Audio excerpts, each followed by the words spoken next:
responsibility of business to society. And I'll stay at the beginning. This is like almost the oldest question out there.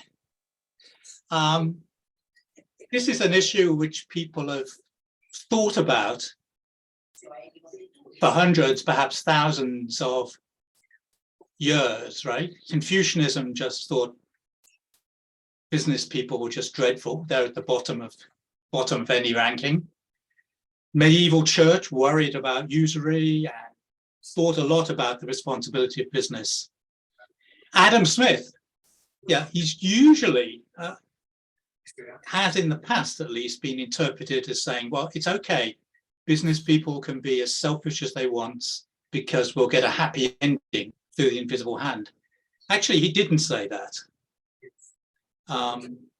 He's concerned about ways you're making money, doesn't like speculators, doesn't like inequality, and has this character, the impartial spectator, which is kind of a conscience or ethics. Markets only function within an ethical framework, I think he's saying. And of course, we have the Catholic Church weighing in from at least the 19th century about the responsibility of business. And that's, you know, particularly influential in Latin America. And Carlos has done this great book on FS in Colombia, which is looking at that. So it's my story is positioned within a much broader story. I'm not capturing all of that story at all and don't seek to, but I'm very well aware of it. I'm also very aware that, particularly in the United States, there's an absolute deluge of books saying, A, capitalism is a disaster for the environment and society, and B, proposing ways to reform capitalism as a system.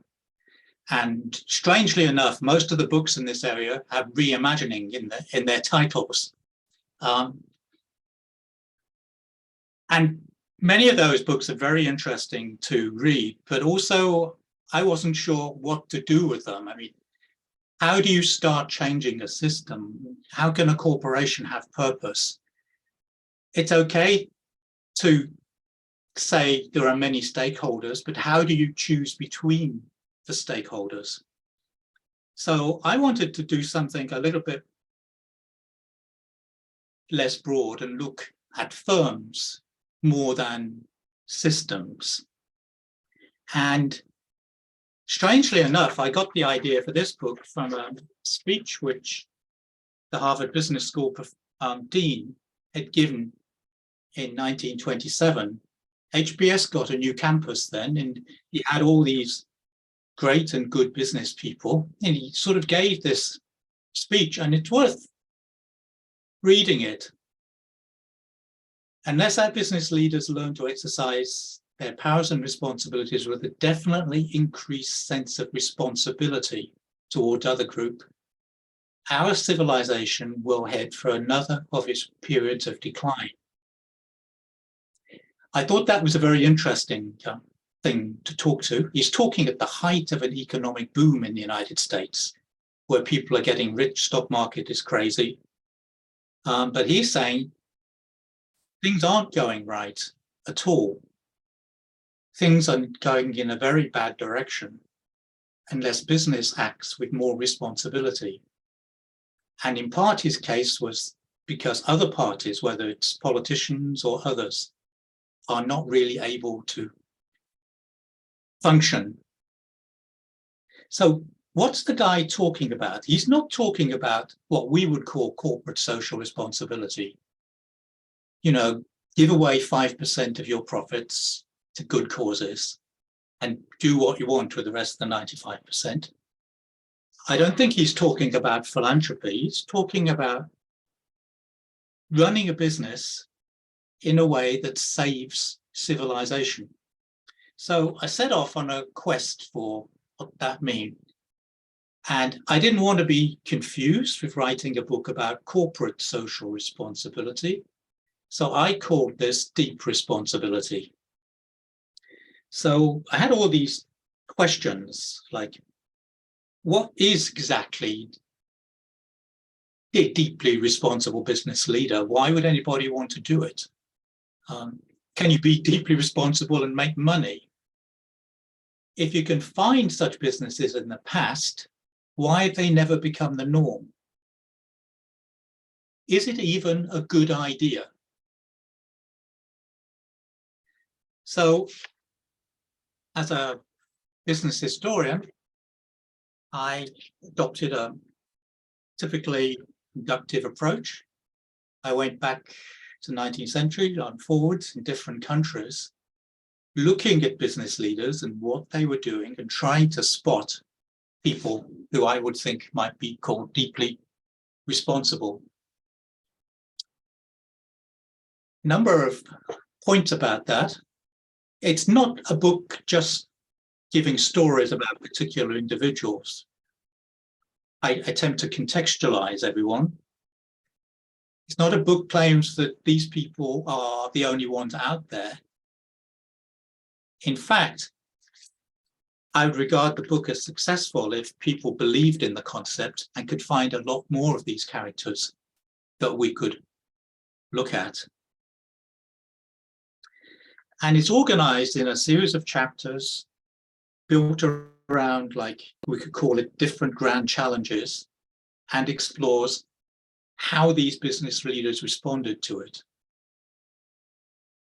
So these are my cast of characters. Some of them get half a chapter, some of them get much less. The list is very eclectic, very global.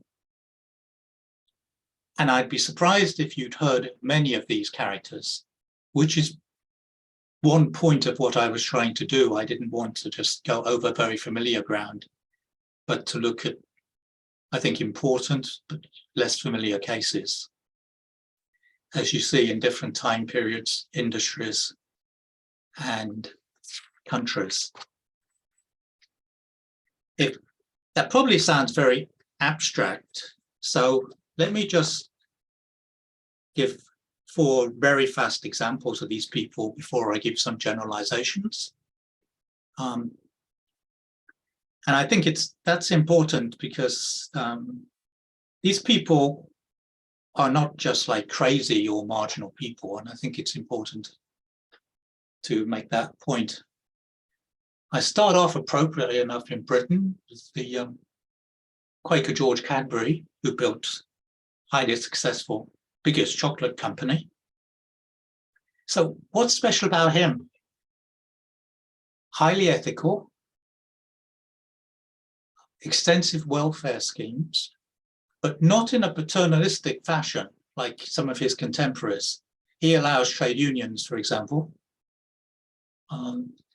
He creates a garden village for his employees, which is not entirely, there are other examples in the United States and Britain. But again, he does it in a way that it's not just his employees are not just trapped there, it's open to other people to live there. He engages in large-scale philanthropy. He actually gives this housing estate to a trust. It's still there, and other gifts. And like all my characters, he is active outside the firm. He knows the firm has its limitations. So he puts an enormous amount of time and money campaigning for social reforms and campaigning against wars. And the important thing of that is that none of that was benefiting his firm. In fact, some of those campaigns directly hurt his firm. The British were liked imperialism and wars. So the fact that he's going on and on and on about pacifism and not fighting wars, for example, the Boer Wars, actually is not good for his business at all, but he believes it's the right thing to do. Boston retailer Edward Filene builds a highly successful retail business, but for him, the grand challenge of his time was inequality, and his whole business is about fighting inequality. He tries to pay the highest wages and charge the lowest prices. But that's not enough. Extensive welfare schemes for his employees, that's not enough. He tries to give away ownership of his firm to his employees because he thinks inequality needs a transfer of ownership rights. That doesn't work out, and I'm happy to talk about why not. But the interesting thing about him is his massive contributions outside his firm. Again, he campaigns for things which bring no benefits for his company. Again, he campaigns against corruption in Boston.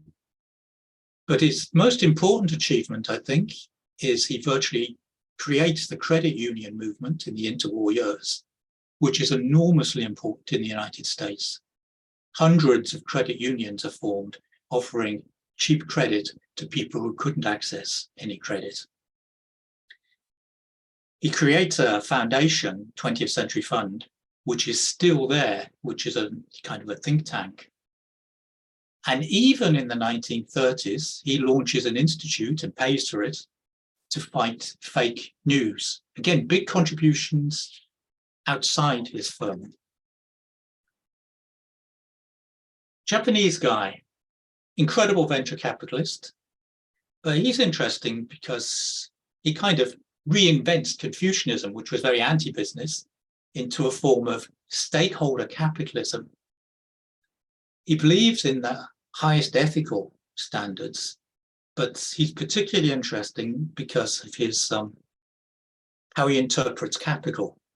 For him, capital is not only finance, it's human capital and social capital.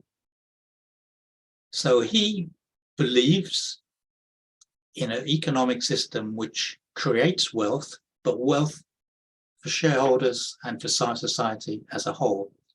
Like the other guys, he's very active outside his firm in education, women's education, or whatever. My last case is the last 30 years of this Egyptian father and son.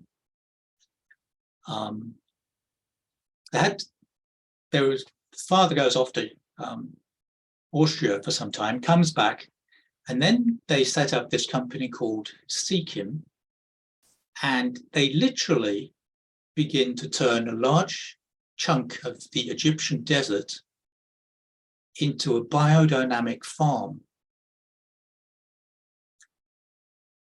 They sell biodynamic products, organic products, first to Europe, where they get premium. And the funds they generate, they start to build schools, hospitals, and eventually a university dedicated to sustainability. They're also invited by the government to figure out a way to grow cotton with far fewer chemical pesticides, which they do, even though they have nothing to do with the cotton industry themselves. And they achieve a dramatic 90% reduction in pesticide use in a decade. So those are the sort of people I'm talking about. I found there are like three common features of these people. The first is they think of the industry they're going in. This is no question of like running a tobacco or a gambling company and then giving away 10%, 5% of your revenues for good causes. The industries are chosen deliberately. You think of those Egyptians, they believed that agriculture without the use of chemicals was good for the planet and a key to providing an income stream to build a flourishing community. So the very core of the business is central. I've been asked by audiences to give a list of companies that I think a deeply responsible person would invest in, list of industries or not invest in. I think that's very difficult. but we can come back to that. The second characteristic was that they had what I call respectful relationships with other stakeholders. This means treating employees equitably. You can't be like a US tech company like Google or Amazon, hire thousands of people when there's a boom, sack them immediately when there's a downturn without any regard to them as human beings. Beyond firms, they interacted again humbly with other people, including policy makers. I think all the people I looked at believed business couldn't solve all the problems of the world, and their function was to help policymakers come up with good solutions. They never lobbied for policies in their own self-interest. Final feature I found across geographies was that they were interested in community. Often they're physical communities, particular villages. Egyptians, Cadburys, others built communities. The top picture on the right-hand side is of the Seacombe community. Every day workers meet in a circle to discuss common problems, common issues.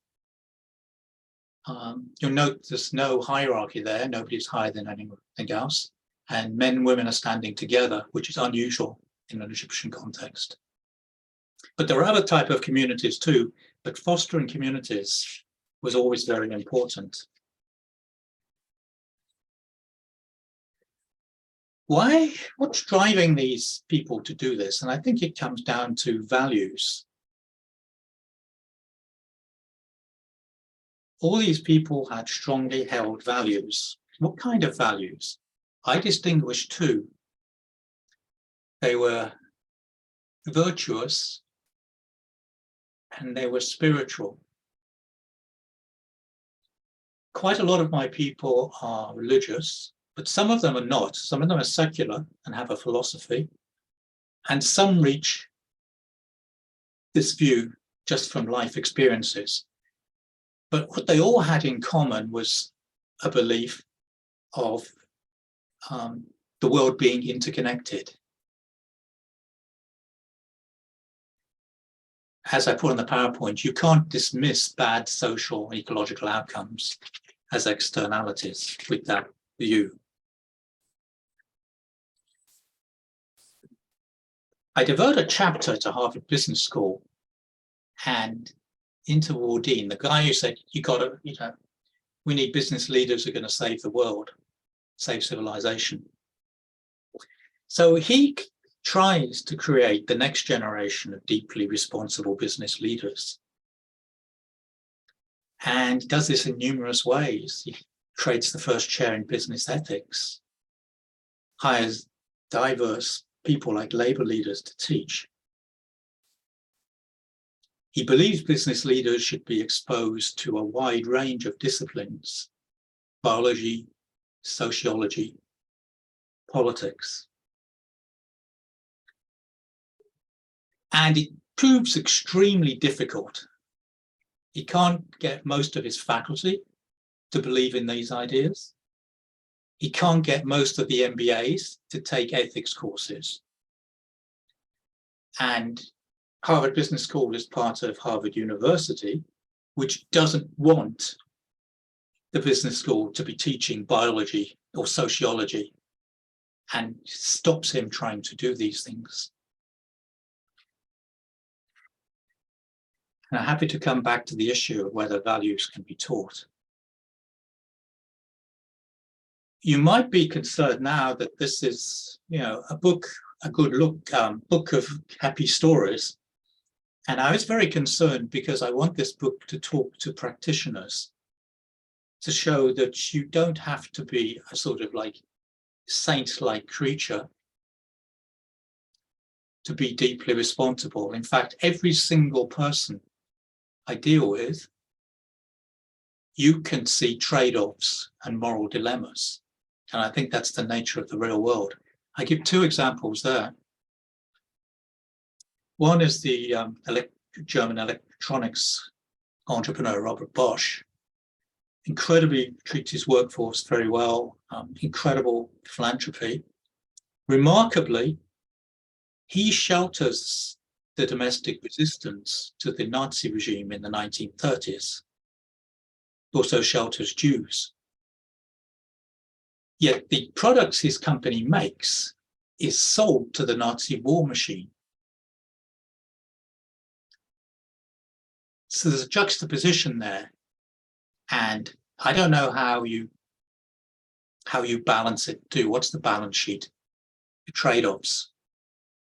I give a second example of Anita Roddick, created the Body Shop, now owned by Brazil's Natura.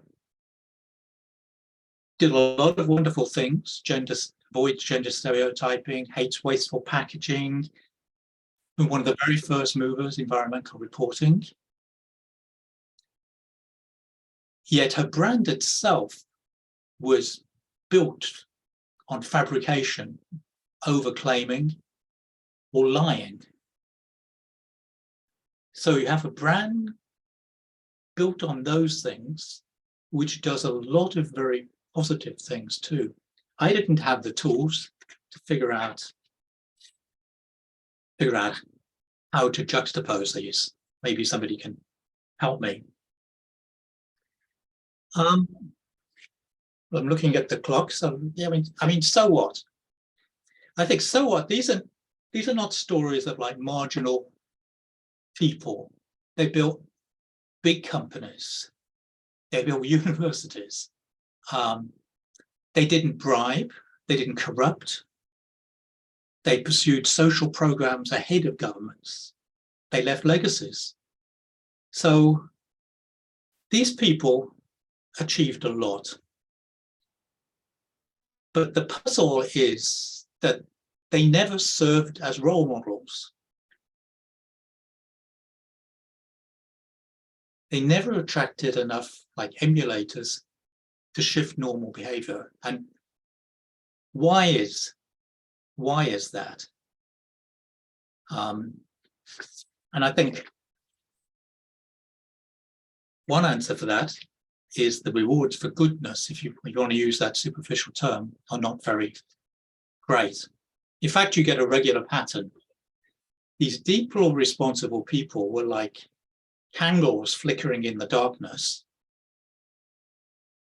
When the visionary leaders left, retired, or it became a public company, so it faded out. That happened with the Japanese guy, happened with Lines. Every single case, it flourishes and then finally it fades out. Few experiments are sustained. It turns out that going global and scaling is a real challenge. The more firms went global and scaled, the more the value side of these companies were diminished. So even the super good guy, the chocolate entrepreneur, George Cadbury, which does all these wonderful things in Britain, got into trouble with its supply chains in West Africa when it turned out that its cocoa was coming from Portuguese colonies, which basically used slave labor. And they were quite slow to do anything about that, and it was created a huge scandal. And I think their heart was in the right place, but it was difficult to handle. And of course, that's a very familiar problem for multinationals now. Shibusawa Ichi was doing all his good stuff in Japan, promoting women's education, yet his bank was part of the Japanese occupation of Korea, and so on. So I end up talking about, okay, that's the past. Has it all got better now? And for sure, we can see some evidence that it's getting better. I mean, the scale of ESG assets is huge. Even, as I write there, even Exxon, which has a deplorable environmental record, is now big time into carbon capture, hydrogen. I think the problem here, as this economist, front of the Economist said, ESG, three letters that are not going to save the planet, is this gap between rhetoric and reality.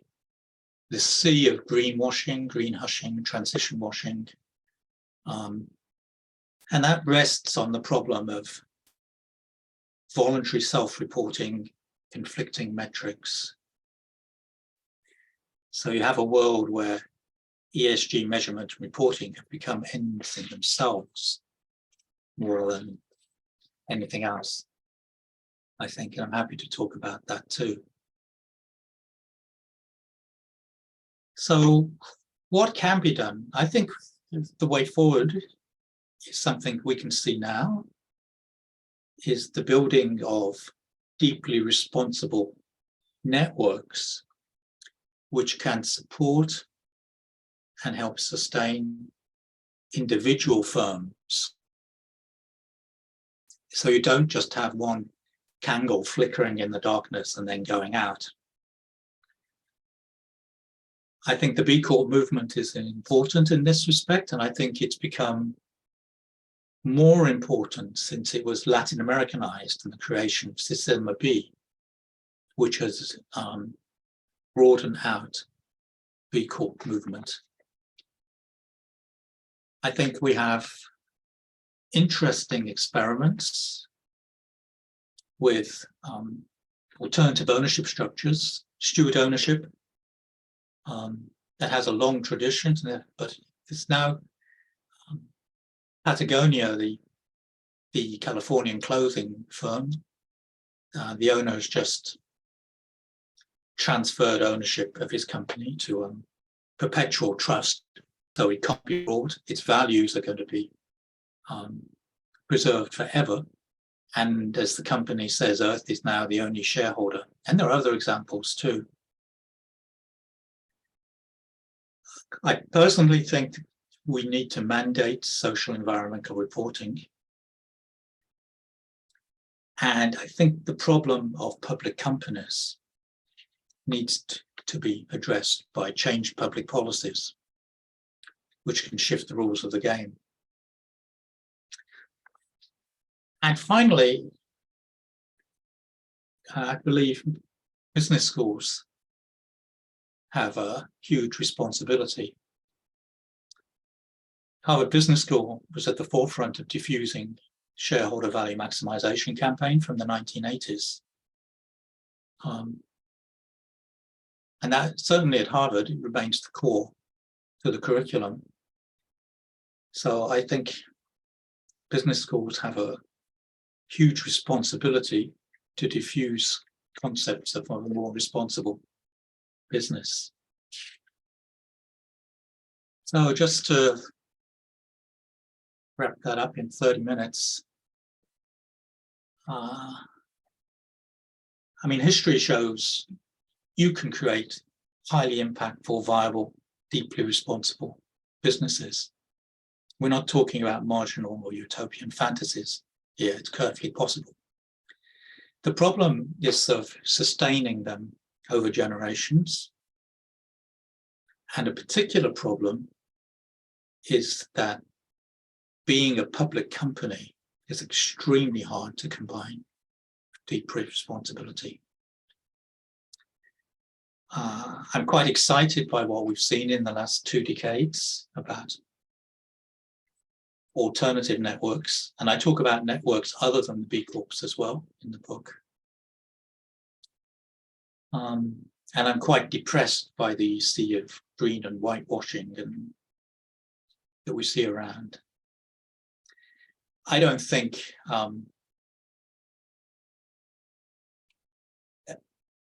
if every business in the world was deeply responsible, that's going to solve all the grand challenges that we have.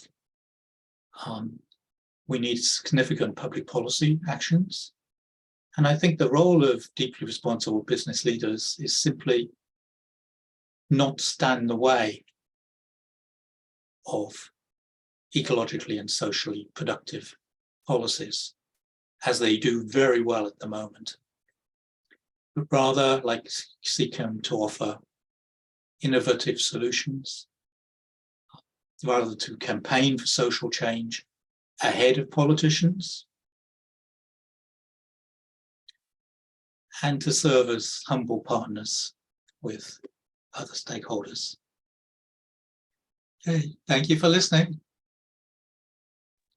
Thank you, Jeff. Wonderful time management.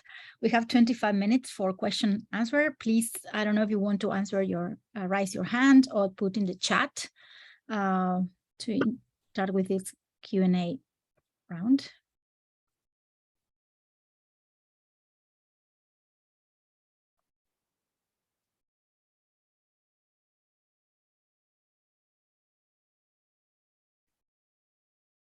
No comment, reactions? Bart, please go ahead. Thank you, Professor Jones, for your presentation. I really appreciate it. And I remember that many years ago, we did some free research in this field. I wonder, you emphasize a lot the leadership of these entrepreneurs or these company leaders. Did you find in different institutional contexts, did you find differences among the institutional contexts and how this affected these leaderships? I remember our interviews very well, actually, and I've used some of them as a matter of fact. You know, the thing about these people is that they were often anti-context. So, you know, sort of my Egyptians, for example, I mean, Egypt, there was no organic agriculture in Egypt. There is no demand for it. No one was making it. There are widespread ethical challenges for one reason or another. There was this, for various reasons, highly hierarchical structure and this separation between genders. And CCAM went right up against the whole lot of it. And that was a kind of repeated pattern. So that's the thing. That's the common feature, that they're anti-context. They don't like the context and they want to shift the context rather than shape it, I think. They do things in different ways. I mean, the Egyptians are Muslims, so they've created a network of supplier firms which basically involved persuading small farmers to switch to biodynamic agriculture. And they did that by going to the farmers and talking about the role of the land and agriculture in the Quran. So that is obviously not something George Cadbury is trying to do. So each person operates within their context in the language they use, but they're trying to shift the context. Yeah, makes sense? Yes, thank you. Roberto, please go ahead. Thank you, Andrea. Thank you, Professor Jones. I really like the idea of complementarity between deep responsibility and public policies, and also the idea of all industries are not created equal. So I wanted to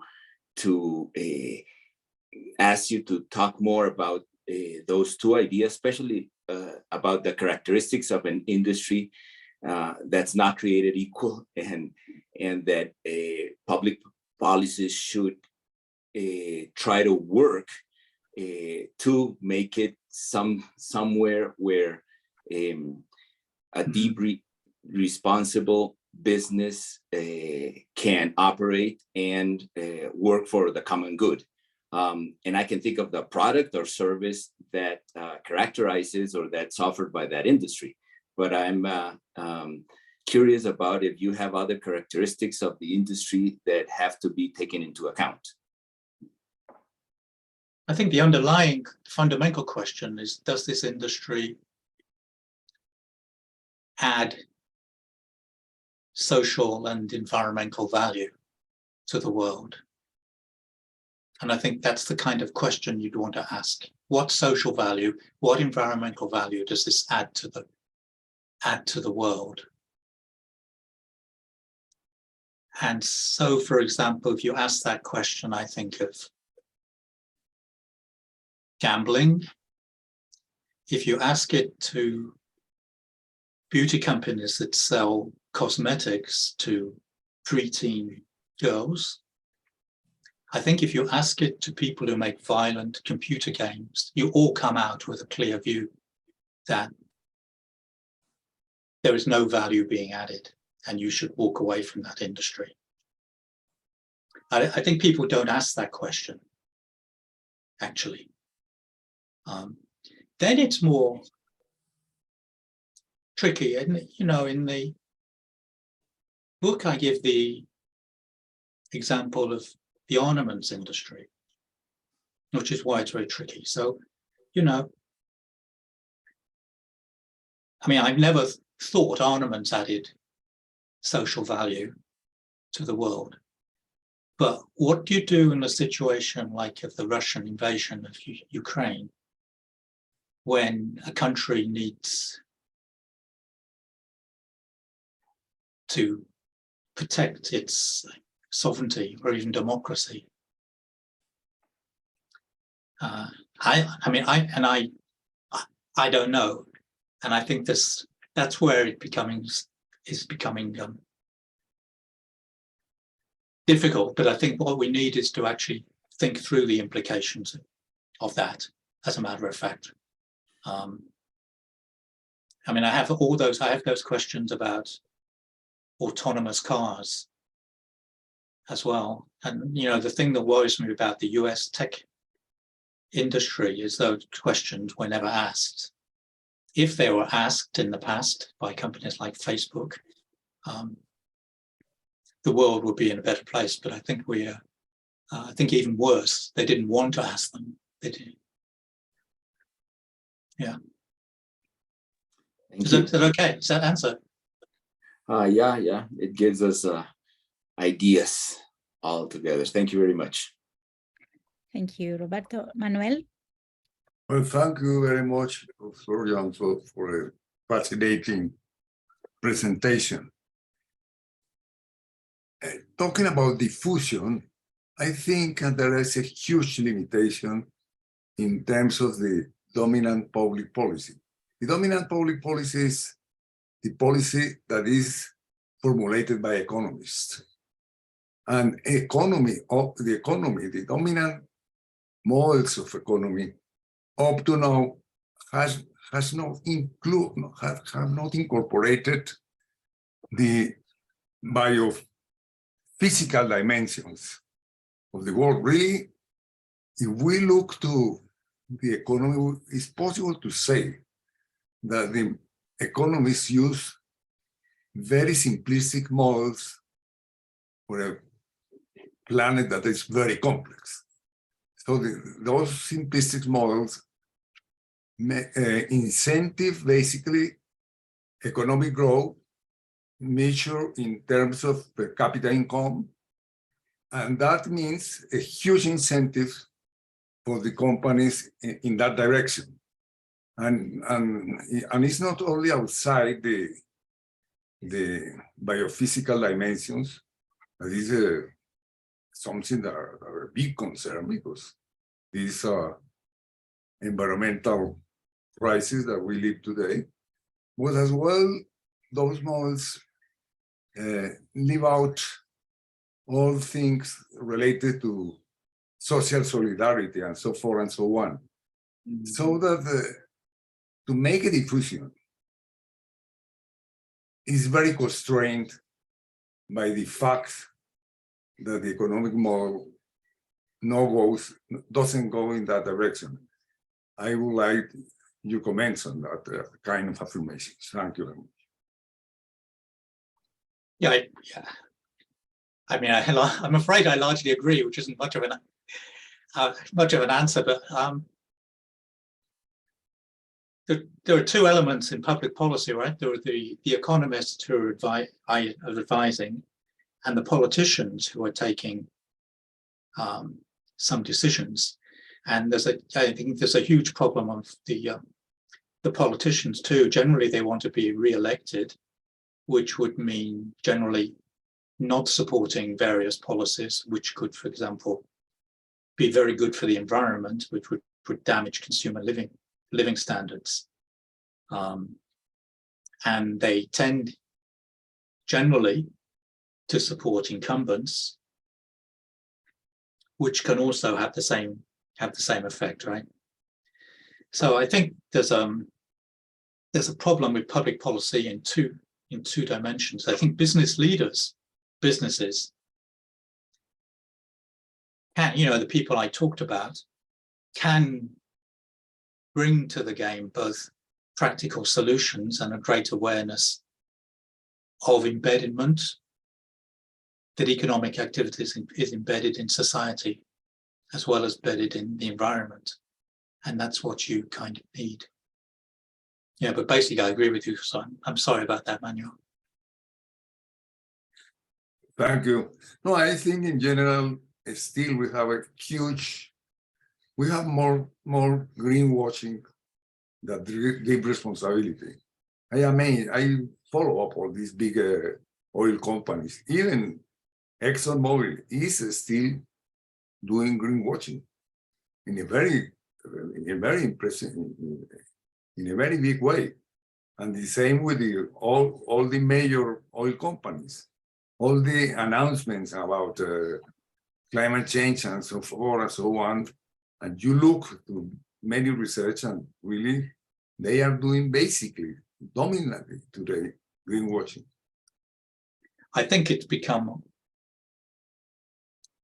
I think it's actually become harder to become responsible over the last 20 years because of the scale of greenwashing, because it makes it very difficult, say, for consumers to identify what is genuine and what is not, which is tragic. The question is,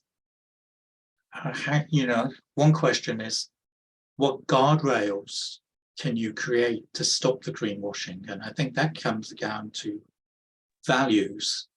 So these deeply, as I said, these deeply responsible people I'm looking at have sets of values which just stop them from greenwashing, whether it's being Quakers or Muslims or whatever I've got. And that turned out to be pretty useful, actually. Useful guardrail. Yeah. Thank you, Jeff. Catalina Cano, you want to?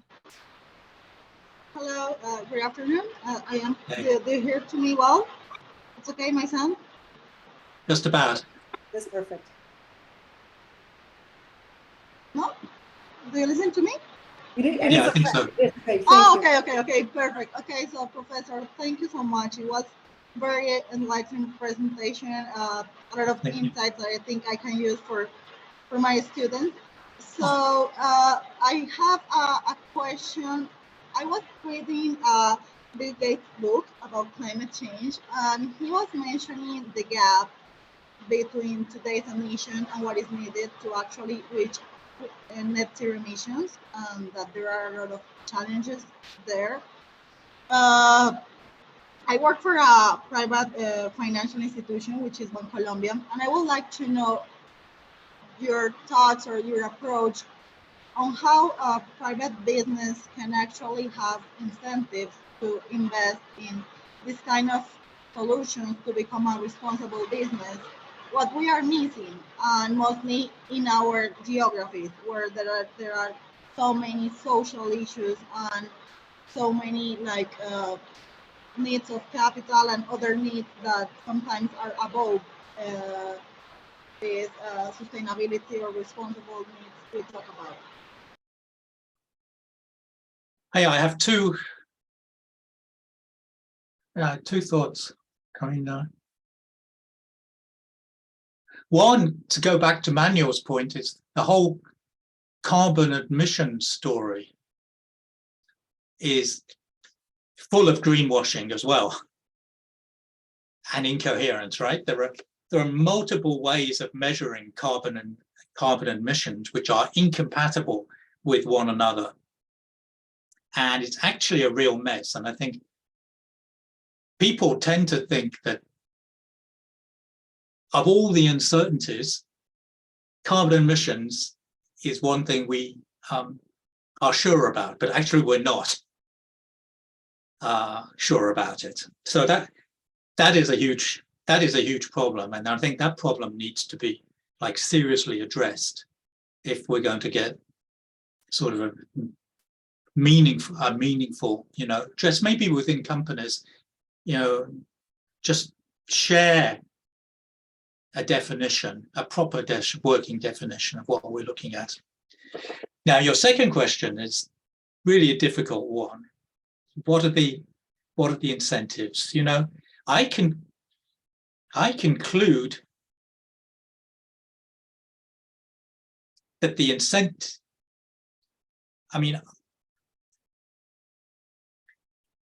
I think the idea that doing good delivers good financial rewards is not supported by the evidence. Goodness is not often rewarded. I think if doing positive things was rewarded financially a lot, everybody would shift in that direction. It's quite obvious that it's costly and more complicated to shift, which isn't particularly encouraging, right?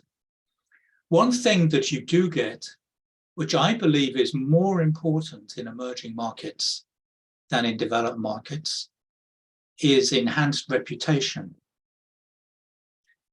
And I think enhanced reputations can lead to the recruitment of better talent, for example, and to build the integrity of brands. And I think, and I've seen that can be quite as powerful. That can be quite a powerful achievement. And I think it's much clearer in many emerging markets that a company that is very positive for the society can really build a strong position, protect talented people. And talented people are good for the future of the company. But I don't think it can translate immediately into huge financial gains. It's the sort of thing you need to think 10 years down the line, our company is going to be celebrated as a pioneer and people want to join it and work for it and take us as customers, but not immediately. That's what I think. Thank you very much. Thank you, Catalina. Jenny from Kyoto, Japan. Carlos, we also have an audience from Japan, so very international seminar today. Please go ahead. Yes, hi. Thank you, Andrea, and thank you, Professor Jones, for your very interesting lecture. I have a question now that you raised the keyword that I was thinking about, emerging markets. And looking at your examples, I'm wondering, because many of the companies building their businesses from emerging markets are very particular participants of the global value chains, for example, and in natural resources as well. Whereas having a lot of issues in, let's say, the usage of migrant labor, dependence on cheap resources and all that. So So it seems like the bar is set very high for companies from emerging markets with a lot of even colonial legacies, that kind of institutional context that we can't avoid. So what are the advice or the steps that you think that emerging markets companies should start thinking about? And you answer partially by building their brands, but can you elaborate on that topic to say to help companies in these emerging markets to rethink what is it? Because even talent management and getting even human capital is also still quite a hurdle at not easy to achieve as well. So what are some of the things that you think that we should start rethinking about from the emerging markets perspective? Thank you.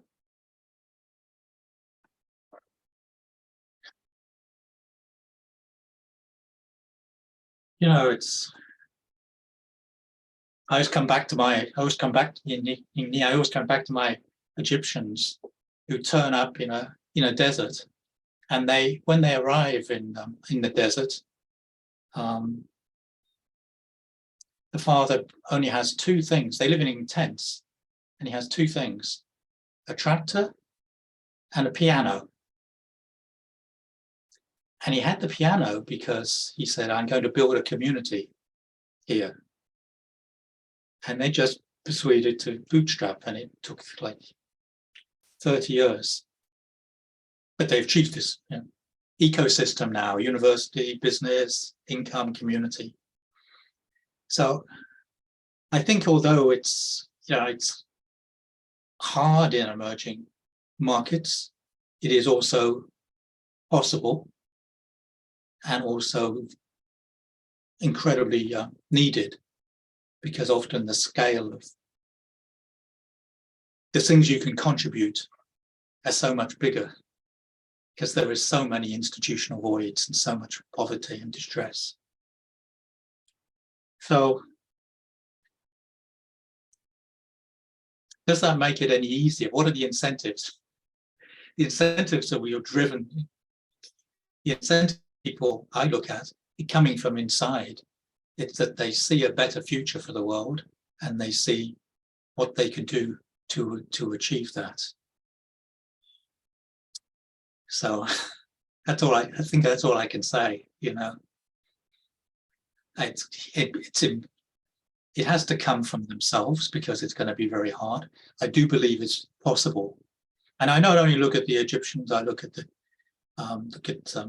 an Indian guy, and he starts his business under the colonial regime. There's nothing, and he not only built a business, he built educational institutions, cultural institutions, one by one, because he has this vision to make his city a different place. Yeah. Thank you, Jeff. We have two other hand raised. Maybe Rodrigo and Maria Ximena, you can ask briefly, and then Jeff can use the last minutes to answer both of your questions. Maria Ximena, do you want to go first, and then Rodrigo? Yes, sure. Thank you. Professor Jones, I have a question. It's probably not going to be answered during this time, but can write it companies... down. Yes, thank you. Can companies truly net out their impact? And the reason, and in a holistic way, and I'm talking about, environmental, social, and governance and economic issues, can they truly net out their impact? And the reason why I ask this is because from listening to, the greenwashing comments and the ExxonMobil example, I always tend to go back to the energy trilemma and all the dividends of, and I work for, unfortunately or fortunately, for an oil and gas company, and I'm saying unfortunately because of the context. But we do make a lot of efforts. It's a nationally owned oil company, and probably here everybody knows which one it is. But what I'm trying to bring about is the macroeconomic impact of the company on, on the country and on society as a whole. And we go back to the energy trilemma, which is about balancing everything out. So I feel like there aren't enough efforts that will take these sort of companies to net out their impacts, given scope 3 emissions, going to those specifics. But I want to have your take on that, because I think that this is something that is of a world concern, and it's also of a national concern. Gracias. Thank you, Ximena. Rodrigo, briefly, please, so Jeff can have the last. I'll do a very briefly one. You talk a little bit about education. How can we contribute with ethical education, and what you said about one of your examples with that, and how have you found that if more MBAs that then become managers with some strong ethical and values that have been given through the education make a difference in companies to help in this social, environmental, and emissions. So I haven't got much time, right? But net out the impact question is something I don't. I actually pose it as one of the dilemmas in the book without providing an answer. I just to say, I gave that example of the Bosch company in the 1930s who sheltered the German resistance, sheltered Jews, and yet created products for the Nazis. And I didn't know how to net out that impact. But I think I would like to explore how to do that. And exactly the same with what you said about the oil companies too. I think that needs to be something we need a stronger I need a systematic process of thinking through, because it's a very important question. Education, I think, is incredibly important. I do raise the question in the book whether by the time the MBAs reach management schools, their values are already set. And how much you can change those values, I'm not sure. And I think there's a case for rethinking a lot of what happened at K-12 level of education as well, to put societal and environmental concerns in very younger children's heads. But I think at business school, we can do some things and should do some things. I would like to see every course the instructor asking questions like, is this adding social and ecological value to the world, this product or this new innovation, or isn't it? Maybe it's maybe not the center of everything, but I think just asking that question, is this socially and ecologically productive, what we're looking at? Whether it's a new brand, new technology, I think that could make would be quite important. Something I do in my course, and I can see that many of the students have never crossed their mind, and I teach in the second year of a 2-year course, never crossed their mind to ask that kind of question, which I think is a shame. Thank you. Thank you. I think it's time to say goodbye. Jeff, thank you very much for your wonderful, wonderful presentation. Hope everybody have the chance to read that book. It's here, copy with me. And thank you, and see you all in the next seminar. So thank you again for joining us today. And thank you, Jeff, again. Thank you for having me.